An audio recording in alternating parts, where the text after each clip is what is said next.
पोलिसही आता पाण्यात उतरून या सगळ्या शेतकऱ्यांना पाण्यातून बाहेर काढण्याचा प्रयत्न करत आहेत।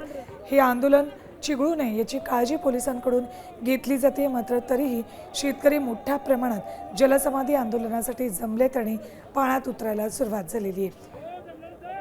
थकीत बिलासाठी म्हणून या शेतकऱ्यांनी आंदोलन केलेलं आहे। ऊस बिल थकवल्यामुळे शेतकऱ्यांनी गोकुळ शुगर प्रशासनाला इशारा दिला, मात्र गोकुळ शुगर प्रशासनानं या शेतकऱ्यांची 130 कोटींची थकीत बिलं दिलीच नाही आहेत। त्यामुळे अखेर या शेतकऱ्यांनी हे आंदोलन केलेलं आहे। सोलापूर, लातूर, धाराशिव या भागातल्या शेतकऱ्यांनी गोकुळ शुगर प्रशासनाकडे आपला ऊस दिला होता, मात्र या ऊसाची थकीत 130 कोटींची बिलं अजून तरी कारखान्यानं मंजूर केलेली नाही आहेत।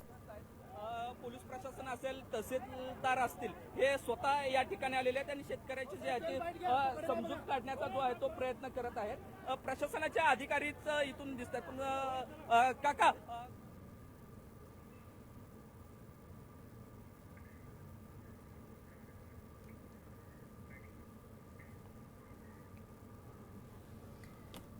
ही थेट दृश्य आहेत कंबर तलाव परिसरातली।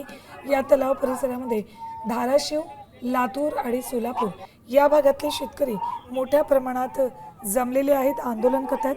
मात्र या आंदोलनाची दखल अजून तरी गोकुळ शुगर प्रशासनानं घेतलेली नाही।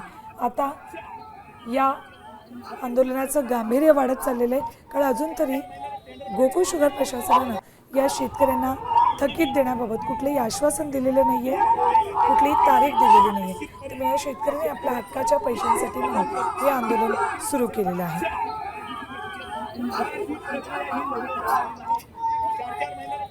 काय पैसे नाही, काय नाही, काय करा शेतकरी असं मराठी पाळलेला होता।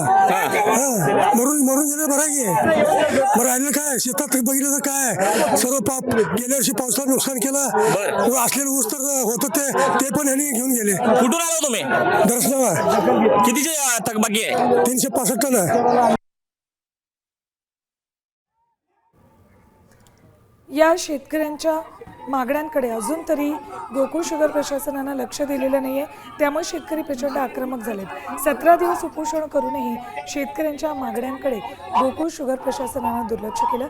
अखेर या सगळ्या शेतकऱ्यांनी आक्रमक पवित्रा घेतला, यांच्या संतापाचा उद्रेक झाला आणि अखेर सगळे शेतकरी कंबर तलाव परिसरात पोहोचलेले आहेत। हळूहळू या शेतकऱ्यांनी तलावात उड्या घ्यायला सुरुवात केलेली आहे, तर दुसरीकडे पोलिसही या शेतकऱ्यांना तलावातनं बाहेर काढतात, मात्र शेतकरी काही ऐकण्याच्या मनस्थितीत नाही आहेत।